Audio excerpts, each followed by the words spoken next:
Magandang gabi! Gabi sa inyong lahat. Hello. Yes, hello! Hello, online community, and of course, our friends and family who's watching us, and even to the people that is with us tonight. Hallelujah.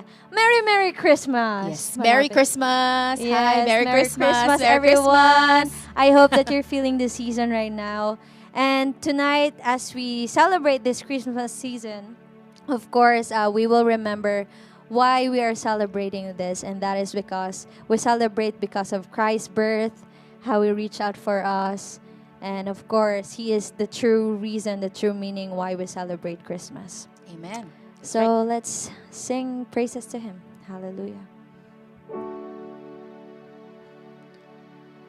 Go tell it on the mountain, over the hills and everywhere. Go tell it on the mountain that Jesus Christ is born.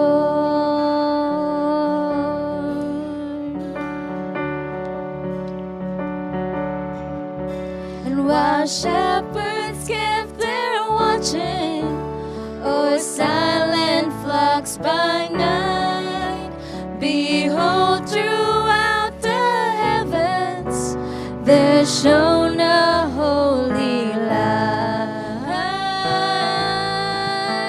I say, go tell it on the mountain, over the hills and everywhere. Go tell it on the mountain that Jesus Christ is born. And the shepherds feared and trembled when low above the earth rang out the angels' chorus that hailed our Savior's birth. We sing, go tell it on the mountain, over the hills and everywhere. Go tell it on the mountain that Jesus Christ is born. And down in a lowly manger, our humble Christ was born, and brought us all salvation, that blessed Christmas morn. We sing, go tell it on the mountain, over the hills and everywhere. Go tell it on the mountain that Jesus Christ is born. Go tell it on the mountain. Go tell it on the mountain, over the hills and everywhere. Go tell it on the mountain that Jesus Christ. And go tell it on the mountain. We sing, go tell it on the mountain, over the hills and everywhere. Go tell it on the mountain that Jesus Christ is born. That Jesus Christ is born. That Jesus Christ is born. Hallelujah, hallelujah. We praise you, God. We Yes, Lord. glorify you. We honor you today. And Lord, we acknowledge your presence in the midst of us, Lord, as we hear your words. Father God, from the various speakers that we are about to listen to, oh God, may we get to remember and remind ourselves that truly, Lord, we celebrate this season because of you, because of what you have done, oh God. Lord, that ultimate humility and to reach out to us, oh God, in human form, oh God, that is so much to ponder, Lord. We thank you, we praise you, oh God. May we have teachable hearts and ears willing to listen, oh God. Lord, we praise you, we glorify you. In the mighty name of Jesus we pray. Amen and amen.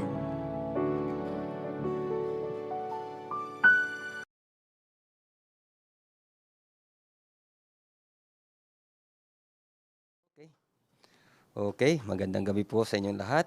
At ngayon po, ang ang day 4 ng aming simbang gabi. Muli, binabati ko po kayo ng Merry Christmas po sa inyong lahat. Ngayon po, ang naging topic po ng ating day 4 ngayon is about most important or yung the one natin, the one, no? Literally, sa ating pong mga normal or ordinaryong tao, may kanya-kanya po tayong the one. Kung tatanungin natin, sino ba ang the one natin, no? But before that, let us pray po muna tayo, asking for the anointing of our Lord. Let us pray. Yes, O Lord God, we praise you, we glorify you. Hallelujah. You're the King of Kings, Lords of Lords. At binabati ka po namin sa magandang gabi. And happy birthday po, Lord God. Salamat po sa pagkakataong ito na binigay nyo na ipahayag ang inyong magandang balita. At itong pang-apat na araw o pang-apat na gabi sa pagpapahayag, samahan nyo po kami, Lord God. At sana po, hipuin yung mga isip at puso ng mga makikinig, manonood sa magiging topic na ito, Lord God. Buksan yung kanilang isip at puso at mag-manifest, Lord God, ang iyong salita. At ako po'y gamitin nyo bilang mouthpiece nyo, Lord God, sa pagpapahayag ng topic na ito, Lord God. Samahan nyo po kami, sampunan nyo mga anghel. Salamat po, Lord God. Ito po'y samot hiling namin sa inyong pangalang, Panginoong Jesus. Amen and amen. Okay, magbalik po tayo sa ating topic. Sabi nga po is the one or the most important ng ating buhay. Sino nga po ba? Tayong mga normal o ordinaryong tao, may dawan po tayo. May kanya-kanya po tayong dawan, no? Siguro po masasabi nyo ang mga dawan nyo, yung mga behalf nyo or mga partner, no? Pero bilang isang normal o ordinaryong tao, nilalang, ang ating mga kanya-kanyang dawan, minsan nagkakaroon tayo ng mga struggles, no? Sa ating pagsasama, sa ating ginaganyan. So, ibig sabihin is talagang walang perfect, no? Sa pagiging nagiging dawan natin. Masasabi rin natin, mostly yung iba sinasabi forever, wala naman talagang forever sa mga dawan natin sa buhay. Ngayon, upang mapatatag ang mga dawan natin bilang isang ordinaryong tao, ano kaya ang pwede natin gawin upang sila'y mapanatili o maging last yung mga dawan natin sa buhay, no? Ano po kaya ang kailangan? Siguro po, para mangyari yon, maging matatag, meron pang above than that nung pagiging dawan na yon. Sino nga kaya? Sino nga o kaya, paano nga kaya na pwede nating maging isa pang mas above dun sa dawan natin bilang isang normal o ordinaryong tao, nilalang, no? So, doon na po papasok, no? Na yung sinasabi ng ang tama at ang tunay at the most na magiging important na dawan natin sa buhay. Sino nga po ba yun? Siguro, ang sasagot ninyo, wala nang iba, kundi si Jesus, si Jesus Christ, no? So, maaari. Siguro, ako din, sasabihin ko, no? Paano nga bang siya ang pwedeng maging isang most important dawan natin? Who is the most important person in history? Sabi nga, kung isi-search natin o isi-browse natin, according to historycollection.com, kung titignan po natin, at itatype po o google natin itong question na ito, who is the most important in history, no? Sabi niya, Jesus is the most influential and important person in history. Sabi nga. So, kung doon pala, makikita natin, nandoon pala, no? Sinasagot din pala kung iba-browse natin. Si Jesus Christ daw ang nag-leads doon sa survey na yon. Tinignan ko nga yun, sinubukan ko. Sabi ko, para, kumbaga, curiosity lang. No? Tinignan ko, totoo nga, siya yung number one talaga, number one. Bakit nga ba? Sino ba tong Jesus na ito? Sino ba si Jesus Christ para siya maging above all na maging the one o the most important, no? Sabi nga, no? Kasi Jesus is the Son of the Most High God and has kingdom that will never end, no? Yun na nga, sinabi niya, siya pala yung Most High. At yung kanyang paghahari pala ay never end. So, ibig sabihin, kung sa mga normal, ordinaryong the one natin ay walang forever, dito pala sa pangalang Jesus na to, the Most High, merong forever. Kasi hindi nga naglalas, no? Hindi nagtatapos yung kanyang paghahari sa bawat tao, sa bawat nilalang, no? So, yun, nakikita na kagad dun, no?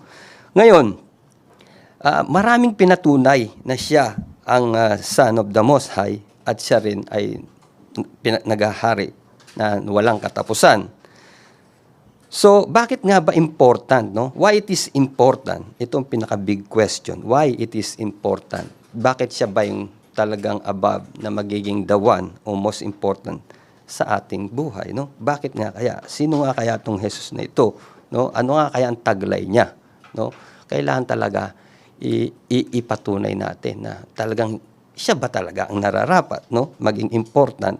Kasi nga, knowing Jesus and having Him as our Lord and personal Savior give us an assurance in life that no matter what we encounter, as long Jesus is in us, fear has no place, but we will have a stable and secured life. So, isang magandang verse dito is knowing Jesus. Alamin natin, saliksikin natin siya, no?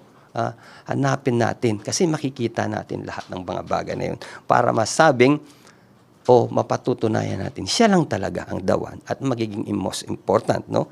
Sabi niya nga dito, knowing Jesus and having Him, kailangan talaga tanggapin natin siya bilang ating Diyos at tagapagligtas, meron ng assurance. Sinabi na nga, no? Assurance, kasiguraduhan sa ating buhay. Ano mang ma-encounter, yun pala ang taglay, no? Tapos, as long na nasa atin, no? Sabi niya, hindi na tayo matatakot ano man mangyari, no? Kasi, sabi niya rito, meron ng stable, at meron pang secured life, no? Ayun na yung mga pangako na pwedeng mangyari sa atin kung siya ang magiging the one natin. Di ba? Doon sa normal nating o ordinaryong pagmumuhay natin at meron tayong the one, nagkakaroon minsan ng struggle, kaguluhan. Pero kung siya pala ang magiging pinaka-the best o most important, the one natin, masasakop niya itong mga bagay na ito. No?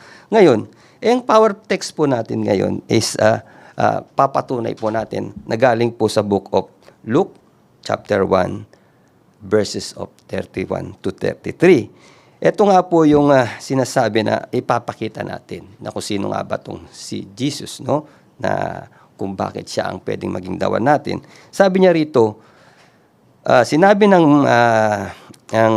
angel Gabriel, "You will conceive and give birth to a son, and you will name him Jesus."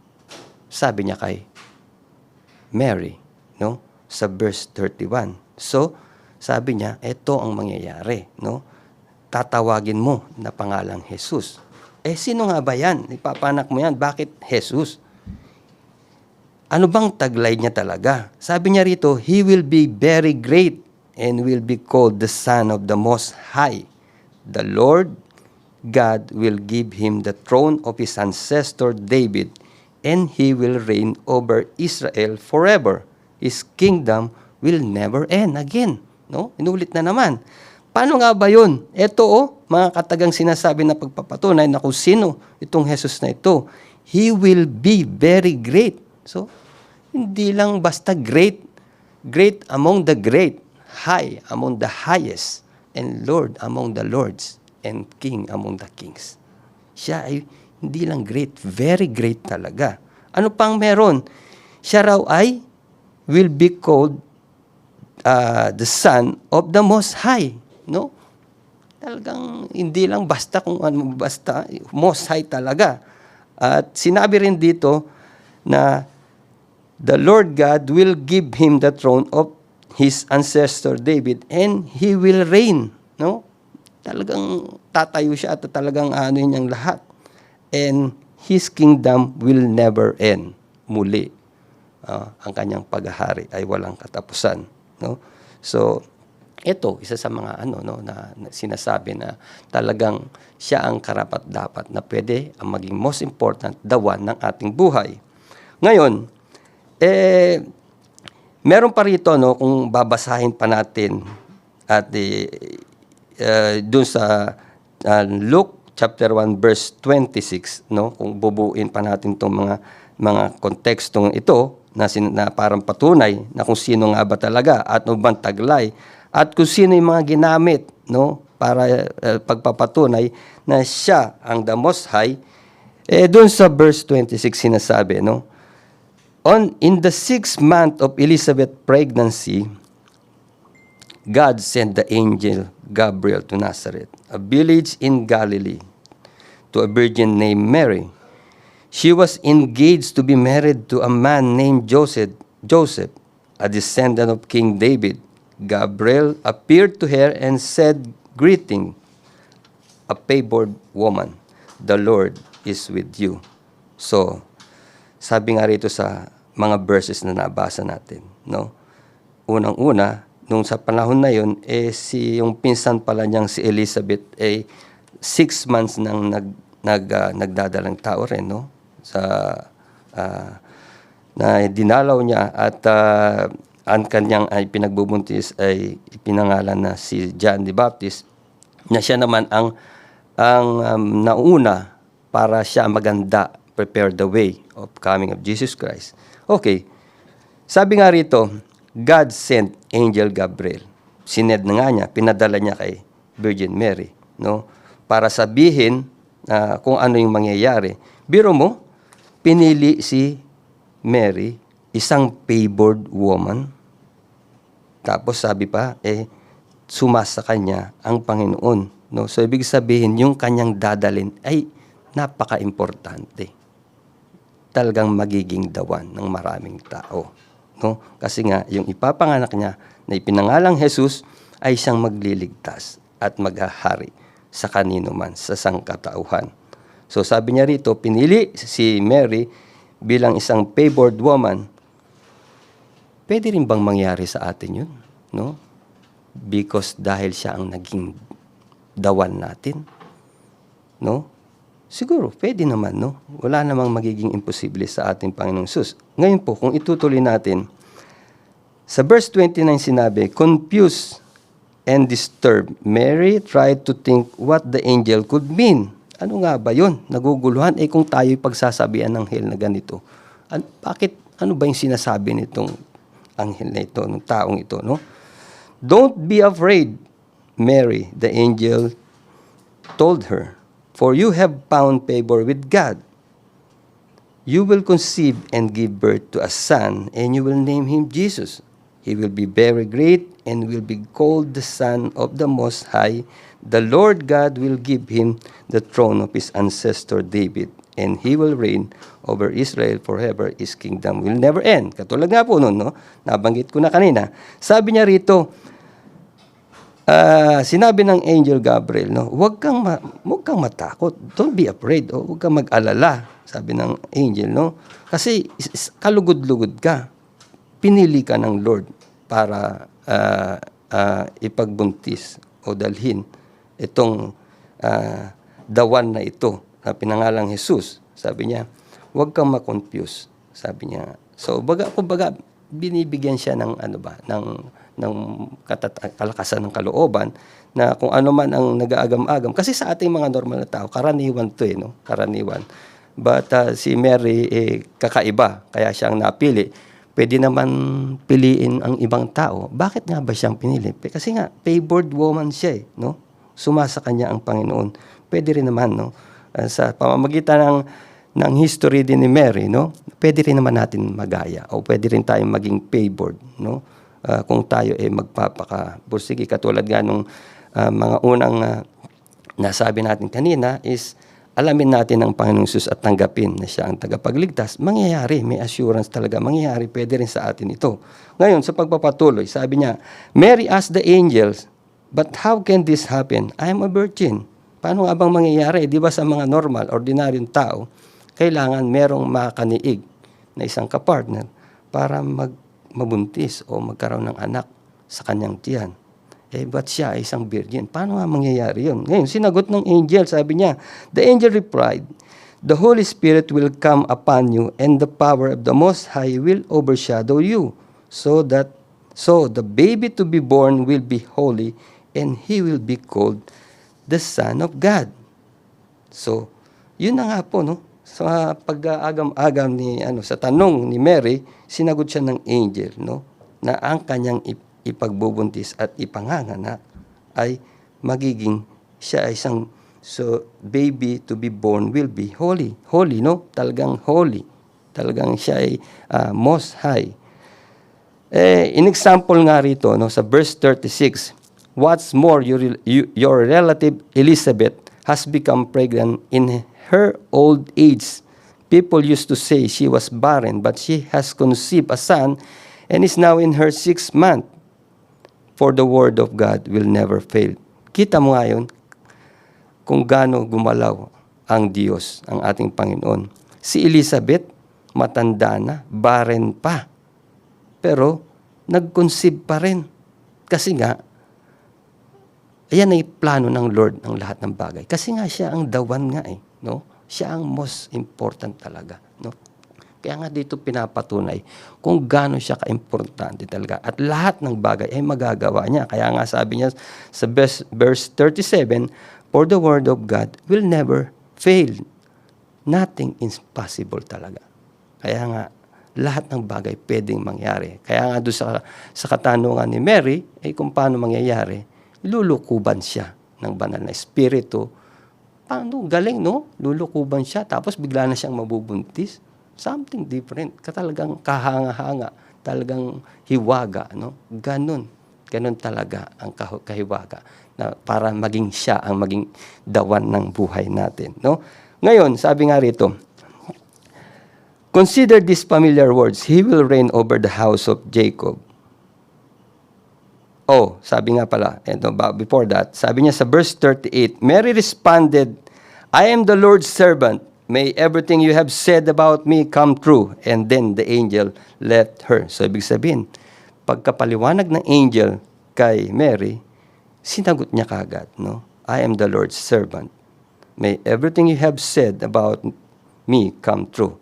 Sa other version, sinasabi niya, be done to me according to your words. Sabi niya, ako ay alipin ng Diyos, no? So, mapangyari nawa ang lahat ng bagay. No? Dahil nga yun ang sinabi ng Lord, mapangyari nawa. Kung sa atin nga talaga, kung sasabihin na yun, baka tumanggi. Lalo na to, si Mary, ikakasal na kay Joseph. Kung mangyayari, mabubuntis siya. Paano na yun? Hindi pa nga sila nagsasama, bigla nang nabuntis, no? So, tapos biglang sinabi niya, tinanggap niya pa rin. Kasi nga, napatunayan niya sa sarili niya, na kakaiba itong mangyayari sa kanya. No? Kaya tinanggap niya. At siyempre, hindi naman gagawin ng Lord yun, no? Kung hindi mapangyayari lahat ng bagay. So, muli, magbalik po tayo dito sa sumunod, no? Is there anything in this earth that will last forever? Consider these familiar words. He will reign over the house of Jacob forever, and of his kingdom there will be no end. Luke 1:33 sinabi, it is easy to forget how revolutionary this must have sounded in the beginning. Those words were spoken by an angel to a virgin announcing a baby who will one day rule the world. No? Biro mo yun, sinabi, no? ng angel na siya yung isisilang niya magiging ruler of the world. Siya talaga. Sabihin talagang, dito talaga pinapatunay na kung siya ang magiging dawan natin, ganito ang kalalabasan. And it came out of the blue to a teenage girl who was a virgin in Nazareth, a tiny village in a remote corner of the Roman Empire. The angel came to her suddenly and made a series of incredible announcements. Muli, doon sa binasa nating konteksto, you will conceive and bear son. Inulit na naman po muli, you will call him name Jesus. He will be great.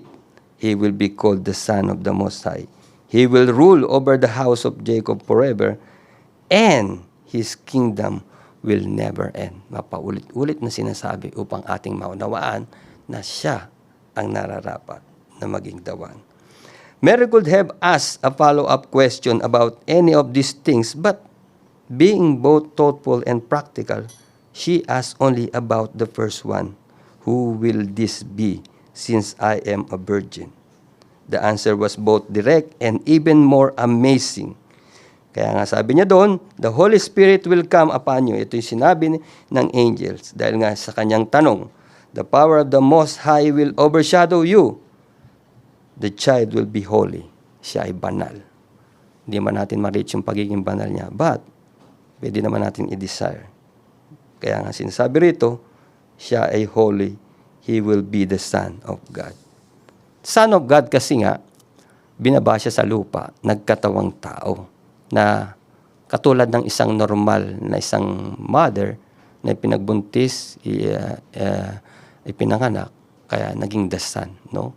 But sabi nga, kailangan mangyari yung mga bagay na yun para mapatunay sa mga maraming tao na siya talaga ang dawan. Kasi, kung pupunta tayo sa Old Testament, pinakita naman na ng Lord to mga bagay na ito na siya ang dawan, the most important.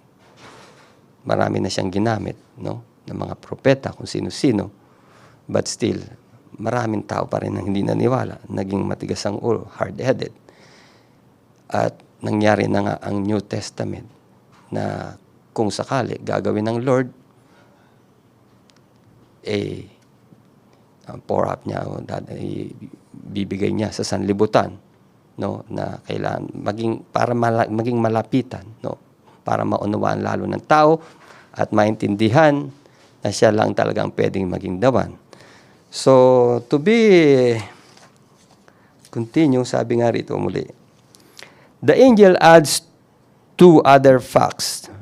Remember how Elizabeth got pregnant? Katulad nga po ng sinabi ko kanina, nothing is impossible with God. Wala talagang imposible. Sa tao, maraming imposible. But sa kanya, lahat posible.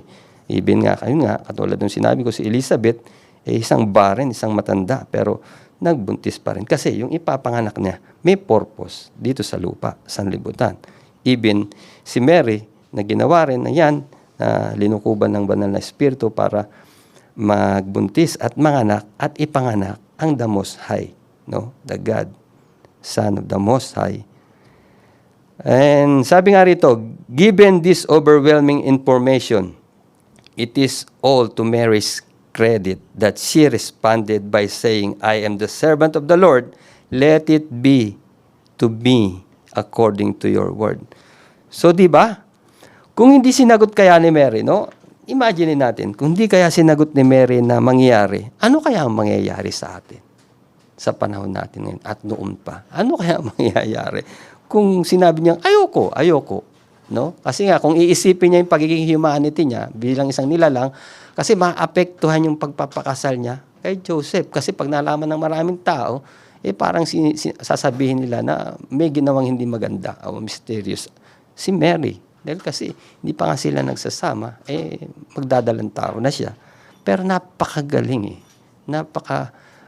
mahiwaga ang Lord. Napaka-powerful. Lahat ng bagay, itinalaga sa tamang pagkakataon. Kaya nga, tinanggap ni Mary. Kaya nga, malaking credit talaga. Kaya nga, hindi rin natin malilimutan si Mary na bilang siya ang nagdala at para ilabas niya ang ating dawan, the most important na magiging tagapagligtas ng sandaigdigan. Okay. Sabi niya sa last phrase of verse 33, and of His kingdom there will be no end. O yun nga, no? Doon sa 33. From God's point of view, history is history. The record of God's dealing with the human race. The Bible teaches that the universe had a definite beginning at a definite point in time. And it teaches that man didn't come up from the slime in some crazy accident evolution. The Bible shows us how history is the slow unfolding of God's purpose on the earth. Katulad nga po ng sabi ko kanina, no? Lahat ng bagay na ginagawa ng Diyos at itinatalaga niya ay may purpose. Katulad po natin, hindi po aksidente. Sabi niya nga rito no? man didn't come up from the slime in some crazy accident of evolution. Hindi talaga. Kaya nga, ang tanong ko sa inyo, yung pagiging nandito natin sa sanlibutan, nakita na kaya natin ang purpose natin? Kasi hindi aksidenteng nandito tayo.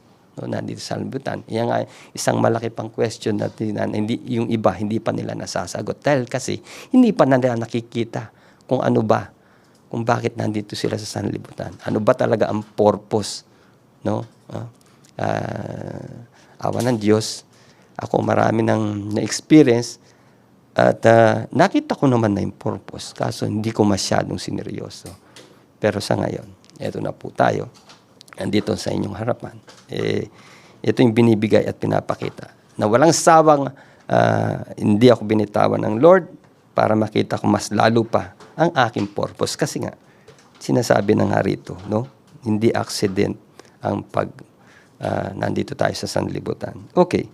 The Old Testament prophets spoke again and again of a coming kingdom of the earth. Abraham caught and glimpsed of it. Moses saw it from afar. David learned about it directly from God, and the prophets filled in the details. They foresaw a time when God's Messiah would rule the world from David's throne in Jerusalem. If you put the pieces together, they speak of a coming golden age for the earth. In that day, the lion will lie down with the lamb, and all nations will stream into Jerusalem. Sa akin pong pagkakaintindi, no? Katulad po ng sinabi ko kanina, kung babalik po tayo sa Old Testament, maraming tinawag at pinili si Lord, sila Abraham, sila Jacob, sila Moses, sila David. Nagharin ba yung mga iban to para ipaabot sa maraming tao kung gaano ang kaimportante ang ating Panginoon. Na lahat pinakita naman na mga miracles, lahat ng blessings na hindi mo malubos maisip, but still, no, marami pa rin na hindi, nag-alinlangan pa, lalo na pag nagdadaan sa kapighatian, na nawawala na yung mga ibinigay ng Lord at pinakitang kababalaghan, no? Even nga, isa nga sa example nung ilinabas ni Moses ang mga Israelites sa mga Egyptian, no? Nagrereklamo pa sila, nagko-complain, bakit sila dinala sa ilang, walang makain. Pero nagpapakita naman ng Lord ng lahat ng miracles. Kasi nga siya ang dawan, But still, no, napaka-weak ng kaisipan ng maraming tao. Kaya yun yung naging problema, Yun yung naging gap sa relationship natin sa ating Panginoon. Yun, Kaya naging malaking talaga. Kaya doon sa New Testament, talagang gumawa pa rin ng kaparaanan ng Panginoon Diyos na para ang tao talaga mas lalo pang magising ang kaunawaan na ginamit niya pa si Mama Mary, no, na para iluwal yung magpapatotoo at papakita na talagang siya ang dapat maging dawan. The New Testament writers add two very significant details. The promised Messiah is none other than the Lord Jesus Christ. And the kingdom of God will not be ultimately established until Jesus, the King, returns to the earth in person. And that is where history is going. The kingdom of God is what history is all about. It's a goal toward which everything else is moving. So, tignan po natin, no? Kung hindi nangyayari yung pagluwal sa kanya ni Mary, marami pa rin tao na hindi nila ma-establish. Siya ang king, no?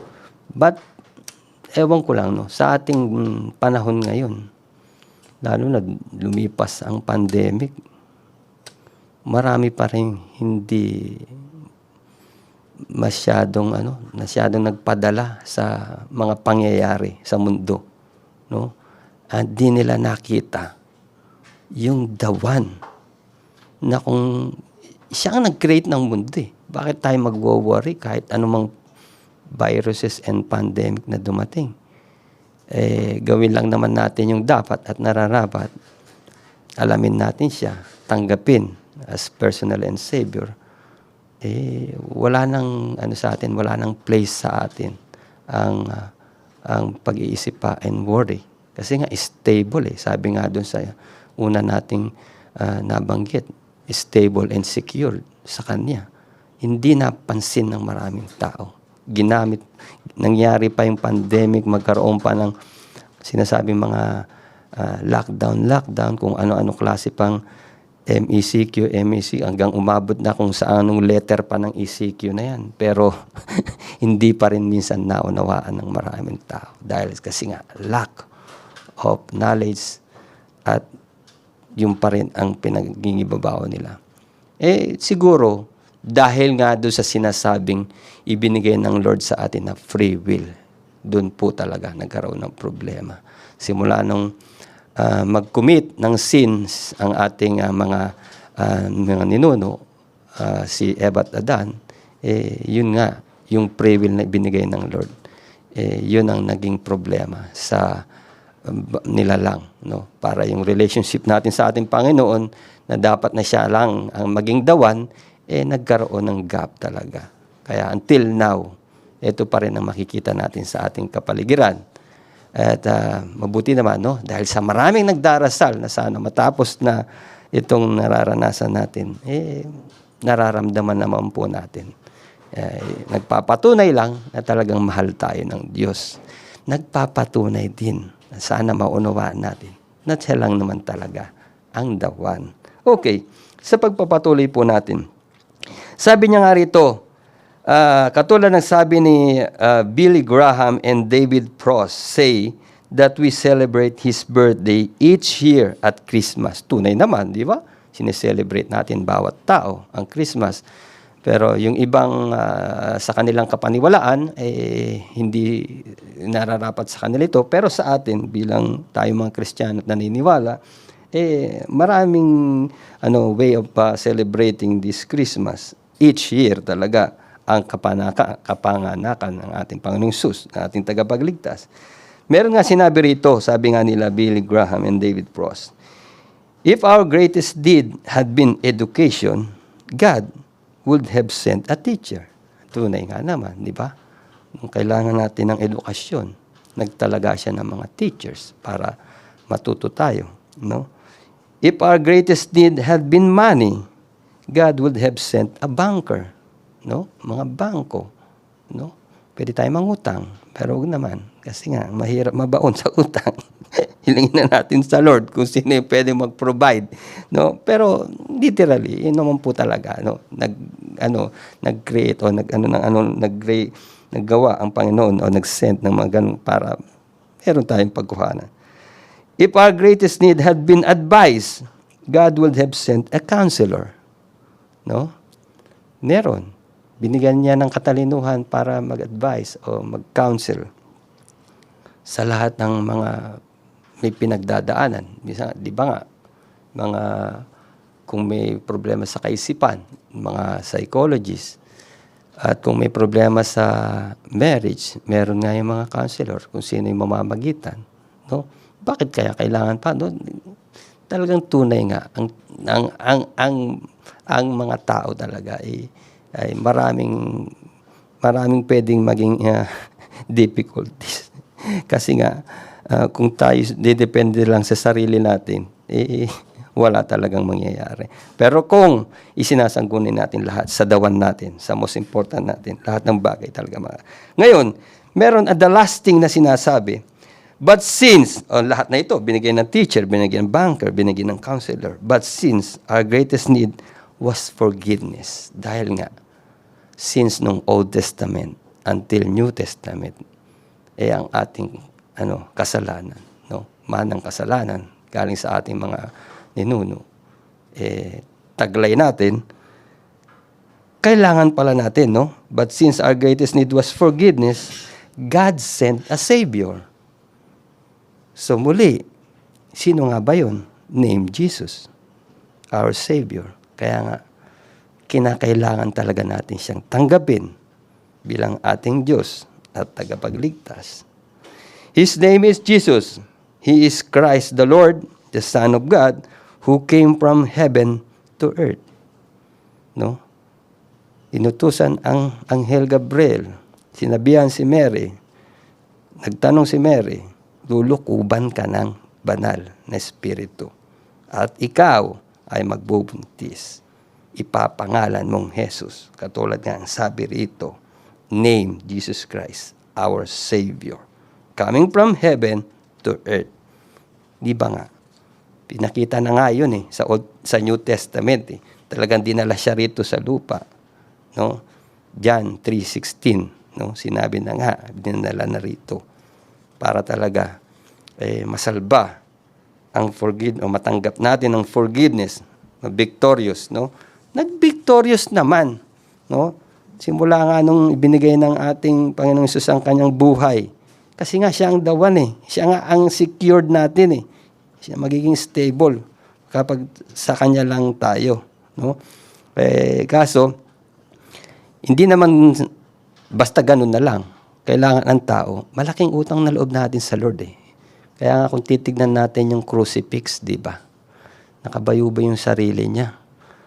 5 klase ng wounds ang tinanggap ni Jesus Christ na nagsisignifies kung gaano niya tayo kamahal. Kung uulitin ko po muli, dahil siya ang the one at most important, ano nga po ba yung 5 sugat ng wounds ni Jesus Christ na nagsisimbolo ng pagmamahal niya sa atin? Yung sugat niya sa ulo, yung sugat niya sa kamay, yung sugat niya sa tuhod, yung sugat niya sa paa, at yung pinaka-importanting sugat ay ang sugat niya sa puso. Ano nga po yung sinasabi doon na para masabi natin na dapat siya ay siya nga ang naging dawan na ibinigay niya ang buhay niya para sa atin. Tandaan nyo, yung sugat niya sa ulo. Ano nga po ba yung naging sugat niya sa ulo? Diba? Dahil sinasabi na siya daw ang hari ng mga Jews. So sabi nila, kung ikaw ay hari, kailangan may corona ka. Kumuha sila ng isang halaman na maraming tinik. Ang sabi ng mga Bible scholar, ang size ata nung haba nung tinik na yun is 2 inches or more pa ata. Kung titignan natin, binuo, ginawang corona. Tapos bigla na lang, dahil sinasabing ikaw ang hari ng Diyos, ito ang corona, kailangan may corona ka. Ang ginawang corona, may tusok-tusok. So, sabi ng mga Bible story, talagang diniin sa ulo na yun, no? Kung tayo isang ordinaryong tao, gagawin yun. Yung 2 inches na yun, tutusok, aabot na sa skull natin yun, no? Baka hindi na natin makayanan. Tayo nga, pag may nararamdaman lang na sakit, papadala na kaagad tayo sa ospital. Pero si Jesus Christ, tinanggap niya yun nang walang complaint. So, ibig sabihin, nagsasabi, yung sugat niya sa ulo, ay kung wala nang iintindi sa atin at mag-iisip, even yung mga membro ng pamilya, God, nagpapatunay na siya ang dawan na pwedeng iintindi sa atin. Ano pa? Isang wounds pa lang yun. Para nagsasabing mahal tayo ng Diyos na siya ang naging dawan. Yung sugat niya sa kamay, nung pinako siya,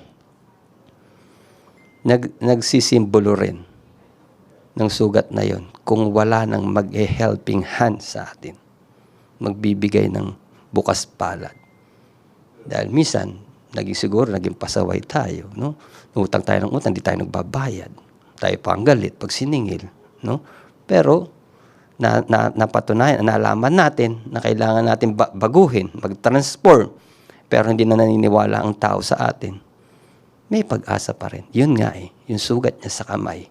Kung tayo'y lalapit sa Kanya at hihingi ng tulong, ibibigay pa rin niya ang Kanyang kamay. Yun nga ang nagsisimbolo ng sugat niya. Bibigay pa rin niya yung Kanyang tulong sa bawat nagkakasala na mga nilalang. So, pangalawang sugat, no? Pangalawang wounds. Ang sumunod, sugat pa rin sa paa. Pinako rin siya doon, no?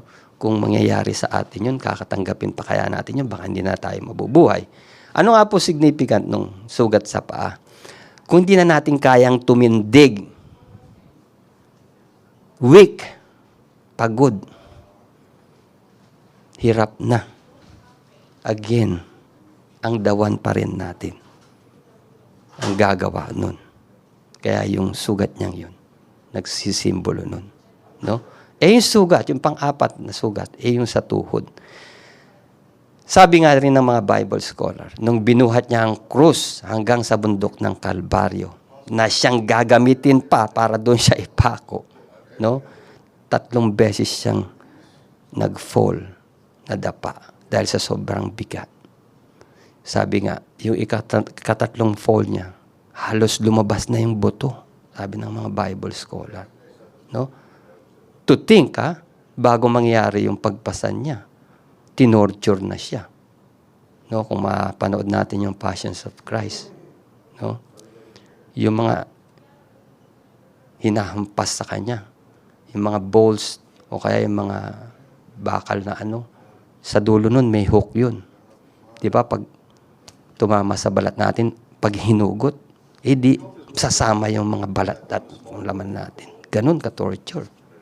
So, kaya-kaya natin tanggapin yun bilang isang tao. So, ibig sabihin, siya kasi ang dawan para sa atin. No?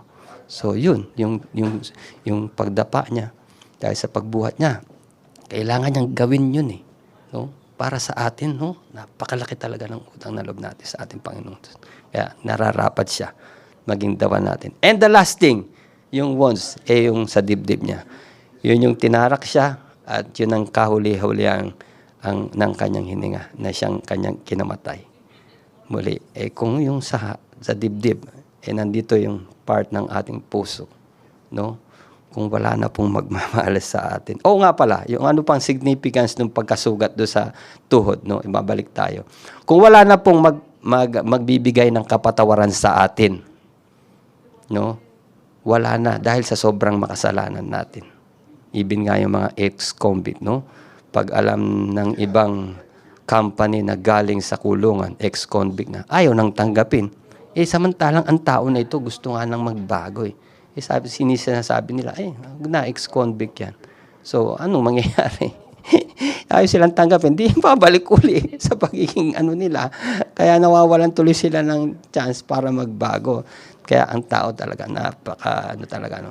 Kaya yun, kaya yun yung significant ng sugat sa tuhod. No? Kung wala nang magbibigay pa, di ba ang ginagawa natin, pag hihingi tayo ng tawad sa ating Panginoong Hesus, magluluhod tayo. Kaya yun ang nagsisignifies nung sugat niya.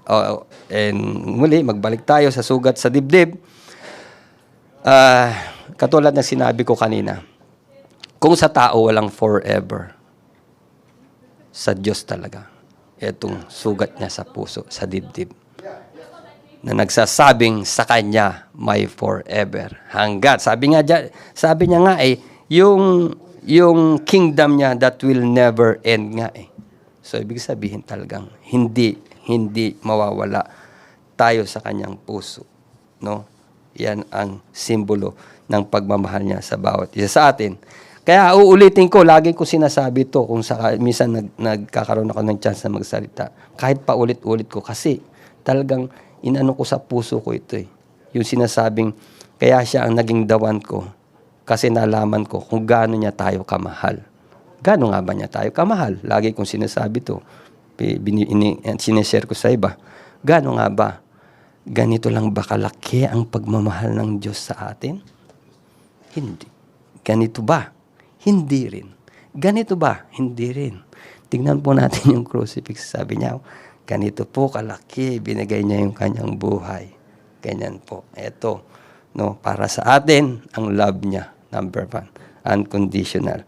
Okay po, sa pagpapatuloy po sabi niya, our greatest need is forgiveness talaga. Kaya humingi lang tayo ng tawad. God's answer is wrapped up in a baby named Jesus. And not just any Jesus, but only the Lord Jesus Christ revealed in the New Testament. He alone is the Lord from heaven. He alone can save us. That's why Jesus is the most important in history, or is most important, the one. No one else could do what He has done. No one compares to Him. Wala talaga. Kaya nga the one siya. No? Jesus has a kingdom. He is building it in human hearts around the world. Someday He will return and visibly reign on the earth. That kingdom His kingdom will never end. Hindi pa na di-discover ng tao. Nag-rule na sa ang Lord, no? Nandito na sa atin, no? Nandito na sa puso natin. Hindi lang nakikita ng tao. No? Hindi lang kasi nga masyado tayong nalulubog sa sanlibutan. Yung free will natin, ginamit natin sa sanlibutan. Tandaan po natin. Simula nang maghangad si Lucifer, although siyang head of the angels, naghangad na maging mas mataas pa na makapangyarihan, na hindi naman pwede yun. Iisa lang naman ang dawan. Tinapon siya sa sanlibutan. Kaya nagkakalat siya rito sa sanlibutan. Kaya be aware. Kaya kailangan ang pakasaliksikin natin yung tunay na dawan. Walang iba, kundi si Jesus Christ. Mag-a-agree po kayo sa akin na talagang dito sa sanlibutan, naglipa na, kabi-kabilaan. Kaya ang sanlibutan, masasabi na natin, makasalanan. No? Kahit sa tingin lang, kahit sa pangdinig lang natin, makikita natin. Kahit sa panonood lang, no? Makikita natin. Kahit sa ating sarili, yung pananamit lang natin, no? Yung pagsuot natin ng damit, minsan, nagiging dahilan para ang mga tao ay magkaroon ng dito sa isip, gumagana kung ano-ano, no? Kaya lalo na ngayong panahon natin, masyado na nagiging high-tech. Ayaw na nila ng mahabang damit, gusto nila maikli. I don't know. Kaya tuloy nagkakasalang maraming tao. So, meron po akong isang bibigay na isang konteksto, no, na nagpapatunay na siya talaga ang dawan. Ito po, sa amin po kasing morning devotion dito, marami po talaga kaming natatanggap na mabuting balitang ibinabahagi ng Lord sa bawat Diyos sa amin. Kaya nga napakapalad po namin sa aming morning devotion dahil first thing in the morning, paggising namin, biro mo, hindi pa kami halos kumakain, tinanggap na namin agad ang pagkain mula sa Panginoong Hesus, ang kanyang mabuting balita. So, ito po ay shared ng aking ng anak ko po kung hindi ako nagkakamali kahapon dahil kasi Wednesday ang kanyang kumbaga related to sa pagiging dawan ni Jesus Christ, no? Related na siya ang magiging dahil siya ang most important. Doon po sa Isaiah 45 verses 6. Sabi po rito. Sabi ng Lord, ginawa ko ito upang Ginawa ko ito upang ako ay makilala mula sa silangan hanggang kanluran at makikilala nila na ako si Yahweh, ako lamang ang Diyos at wala nang iba. Ako ang lumikha ng dilim at liwanag. Ako ang nagpapahintulot ng kaginhawaan at kapahamakan. Akong si Yahweh ang nagpapasya ng lahat ng ito. See? Sabi natin siya ang dawan. Siya ang may kapangyarihan ng lahat ng ginagalawan natin. Even ng buhay natin. No? So, okay. Siya ang lumikha ng dilim. Siya nag-create ng mundo. Siya ang nag-create sa atin. No? Kaya talaga, siya lang ang nagbibigay ng kapahintulutan, no? Na guminhawa at magkaroon ng kapahamakan. Siya lang ang Diyos ang magpapasya ng lahat ng ito. Sabi pa niya, padadalhan kita ng sunod-sunod na tagumpay, parang mga patak ng ulan na bumabagsak sa lupa. Dahil dito'y maghahari sa daigdig ang kalayaan at katarungan. Akong si Yahweh ang magsasagawa nito. Pansinin po ninyo, paulit-ulit niyang sinasabi. Kasi po, tunay naman talaga. Siya lang si Yahweh. Ang pwedeng gumawa nito sa lahat. No? Sunod-sunod, sabi niya, susunod-sunod ang tagumpay. Padadalhan niya tayo. Parang patak ng ulan. Hindi nga natin mabilang ang patak ng ulan. Kung ganun karami, ang tagumpay na ipagkakaloob sa atin. Kung siya ang magiging dawan natin. And most important. No? No? Sabi rin niya sa verse 17, na mag-jump tayo. Or verse 18. Si Yahweh ang lumikha ng kalangitan, siya rin ang lumikha ng daigdig. Ginawa niya itong matatag at nananatili at mainam na tirahan. Siya ang may sabing, ako si Yahweh at wala nang iba pang Diyos. Again, no, inulit na naman, no, mananatili. And sa verse 21, ito yung paborito kong verse na senior ng anak ko.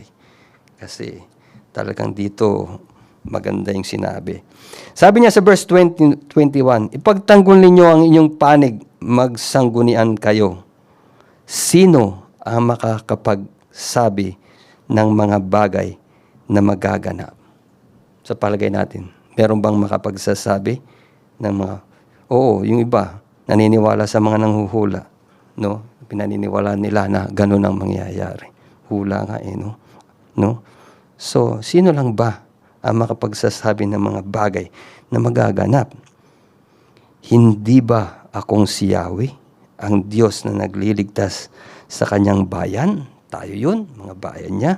Walang ibang Diyos maliban sa akin. So, ito ang nagpapatunay. Sino nga ba talaga ang makapagsasabi na pwedeng maganap sa ating buhay? Hindi ba nga, Jeremiah 29:11 again? Siya ang may plano. Lahat ng plano sa ating buhay, alam niya. Bibigay niya yung maganda, prosperous, lahat. Pero siyempre, kailangan may kakibat na kondisyon para maging maganda yung plano at destroyer, something na gano'n. Kailangan sundin natin yung kanyang sinasabi. Ang lahat ng mga aral, mga utos na ipinagkaloob sa ating lahat, kailangan sundin natin lahat yun. Sabi nga po sa Deuteronomy 28, verse 1 to 14, nandun po lahat kung babasahin natin. Kung susunod tayo sa ating Panginoon Jesus, siya ang maging dawan natin. Maraming pagpapala. Di ba sinabi niya na nga rito na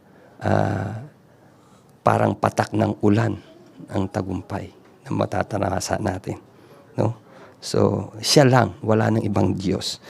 At sa verse 22, lumapit kayo sa akin at kayo ay maliligtas. Kayong mga tao sa buong daigdig, walang ibang Diyos maliban sa akin. Ito po yung isang kondisyon na kailangan natin gawin. Lumapit tayo sa Kanya. Di pa po sabi niya sa Matthew 11 verse 28 to 30. Sabi niya, kung tayo may napapagod, nagiging mahina na tayo. Sinabi niya, lumapit kayo sa akin, kayong mga nabibigatan. No? Pahihingain ko kayo. Pasan ninyo ang pamatok na ipagkakaloob ko sa inyo. Magaan lang ito. No? Mag-aral kayo sa akin. No? Ang lahat ng kailangan talaga natin mag-aral sa ating Panginoong Hesus. No? Kasi upang mapagtagumpayan at matanggap natin itong sinasabi niyang mga pangakong ito. Tapos sabi niya sa verse 23, ako ay tapat sa aking pangako at hindi magbabago. At tutuparin ko ang aking mga pangako. Lahat ng tao ay luluhod sa aking harapan at mangangakong sila'y magiging tapat sa akin. Tunay nga, kung ito'y gagawin natin sa ating Diyos, ang kanyang pangako ay hindi mag-fail. Katulad nga ng sinasabi ni Pastor, may bisa ang pangako dahil ang Diyos ang nangako. Laging sinasabi ni Pastor yun, no? Ni Pastor Jeniel. Kaya nga sa pamamagitan ni Pastor Jeniel, marami po kaming natututunan sa Kanya. Siya po yung pinadala ng Panginoong Hesus upang maunawaan ang lahat ng bagay.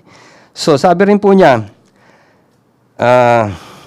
sasabihin nila si Yahweh lamang ang matuwid at malakas at mapapaya ang sino man sa Kanya ay maghimagsik. Kaya wag po natin gagawin iyon dahil kapahamakan na mangyayari. No?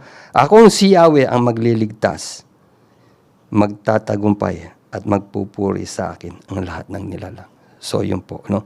Ngayon po, bago po tayo mapunta sa what to do natin, no? Meron din po ako siyang isa-share. Katulad po ngayong December, no? Karaniwan, since noon pa, nababanggit din po, it's an Advent season today, December, Advent season. Sinerch ko pa po itong Advent na ito. Ano nga bang ibig sabihin? Pag sinabi pong Advent, ang pagdating. Sino nga po ba? Sino nga po ba, no? Ang darating, no? Dahil nga ang topic natin is the one, the most important thing. Sino pong darating? Sino ang ang sa palagay natin sa kaisipan tuwing December, no? Di pa nga ba nababasa natin sa Biblia, no? Ang pagsilang ng ating Panginoong Hesus. Wala man siyang specific day o specific na araw pero talagang nararamdaman natin kung sino'y darating. Ngayon, sa kanyang pagdating, Advent season, saliksikin po natin ang sarili natin. Ang karaniwan natin ginagawa tuwing seasons of December, Christmas Day, holiday, no? Nagiging abala maraming tao, no? Maraming paghahanda kasi sinasabi nga may darating, no? Ang iba ay nagde-decorate ng bahay, maraming Christmas light, malalaking parol, pataasan ng Christmas tree. Kailangan may bagong damit, no? Maraming masarap na handa at mga regalo, no? At saka yung exchange gift at mga aguinaldo, no? Ito po yung ginagawa natin karaniwan, traditionally sa ating pagse-celebrate, no? Tandaan natin birthday to ni Jesus Christ, no? Kaya minsan nakalimutan na ata natin ang essence ng Advent season, no? Sino po ba talagang dumating, no? Minsan na marami nagko-complain na sana bakit wala akong bagong damit, walang handa, wala kami decoration, walang pambili, no? Something na ganun. Pero nakalimutan po natin, di ba?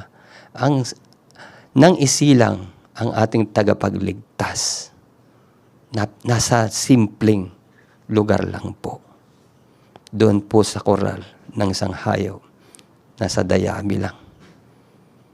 Kung sa ating pong panahon ngayon, kung ang mga nanay ay mga anak, talagang nasa labor room pa. Tapos, kung ano-ano pang pwedeng ibigay sa kanila, lahat, special doctor, meron, no? Pero sa kanya, wala, napakasimple, nandoon lang sa sabsaban. Simpleng-simple. Kung iisipin mo natin, kailangan po ba natin magreklamo? Okay? So, siya lang talaga ang nagiging dawan. Kaya, ngayon po, paghandaan po natin ang ating sarili. Ilagay po natin ang ating puso kung ano yung dapat at nararapat ngayong panahon ng pagsalubong sa Kanya dahil siya ang darating.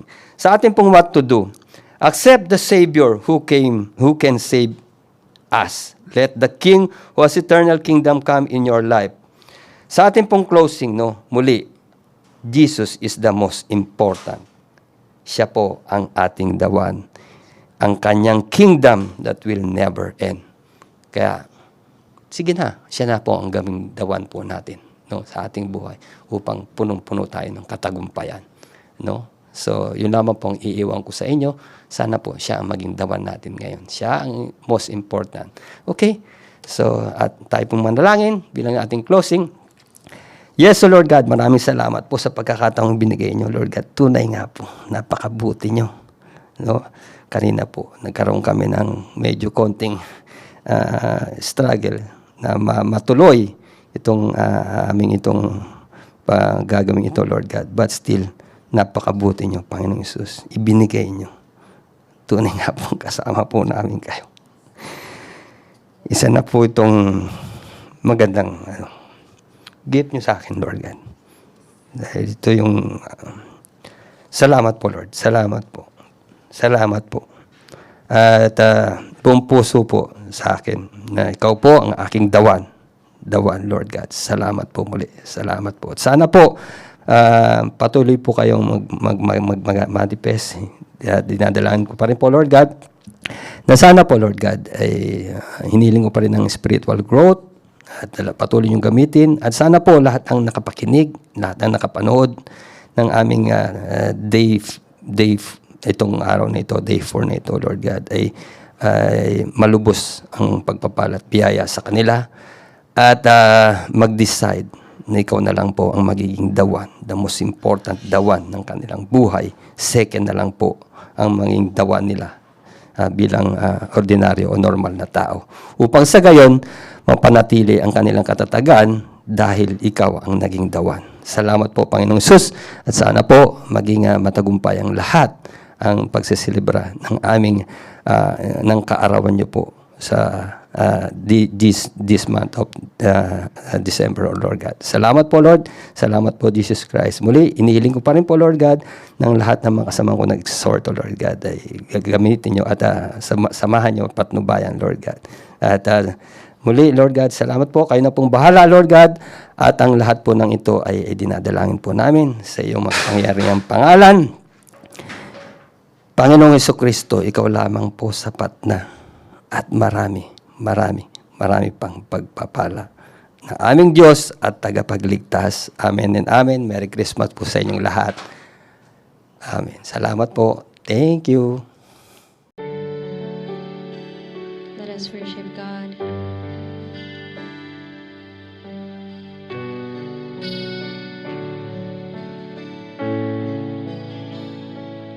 In the darkness we were waiting, without hope, without light, till from heaven you came running. There was mercy in your eyes to fulfill the law and prophets. To a virgin came the word, from a throne of endless glory to a cradle in the dirt. And praise the Father, praise the Son, praise the Spirit, three in one.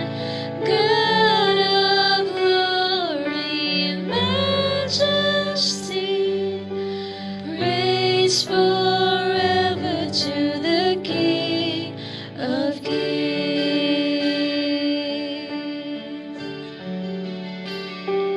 To reveal the kingdom coming and to reconcile the lost, to redeem the whole creation. You did not despise the cross, for even in your suffering you saw to the other side, knowing this was our salvation.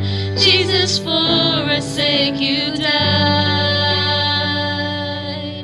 And praise the Father, praise the Son, praise the Spirit, three in one. God of glory, majesty, praise forever to the King. Praise the Father, and praise the Father, praise the Son, praise the Spirit, three in one. God of glory, majesty, praise forever to the King of Kings.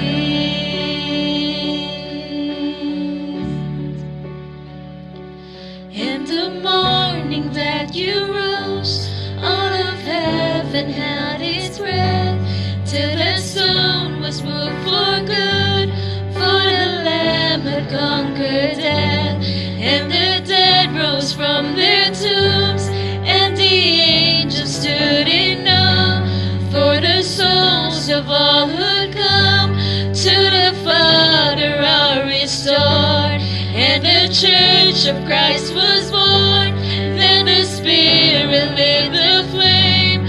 Now this gospel truth of old shall not kneel, shall not fade. By His blood and in His name, in His freedom I am free.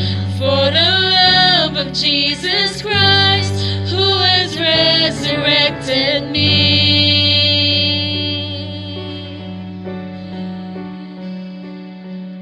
And praise the Father, praise the Son, praise the Spirit, three in one. God of glory, majesty,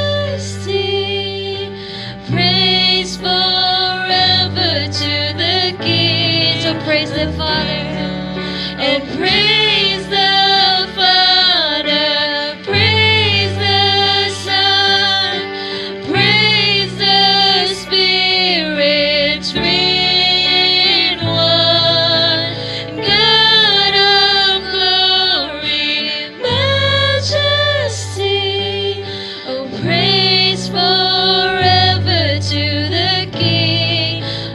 praise the Father.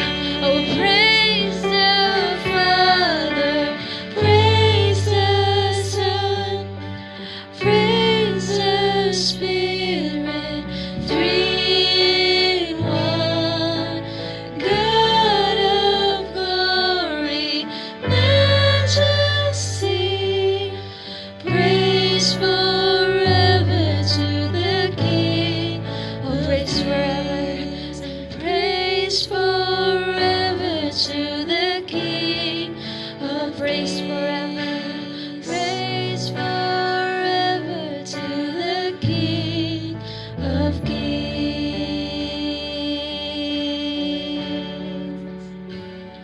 And we sing Gloria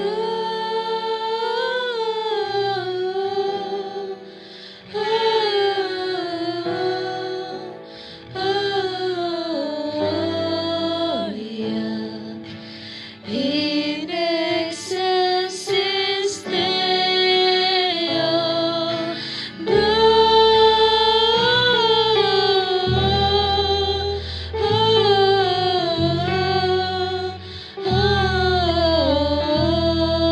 Gloria in excelsis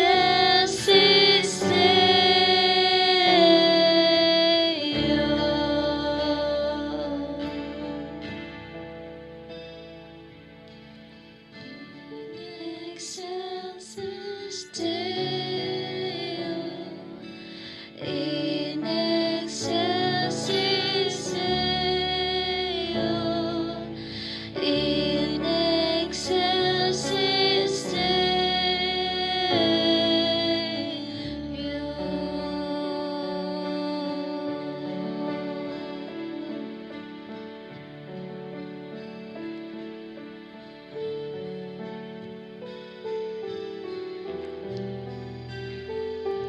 Thank you, Heavenly Father.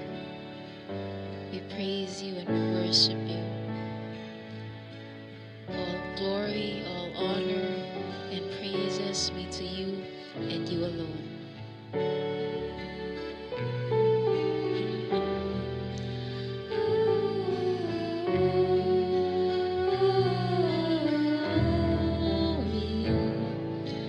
In excelsis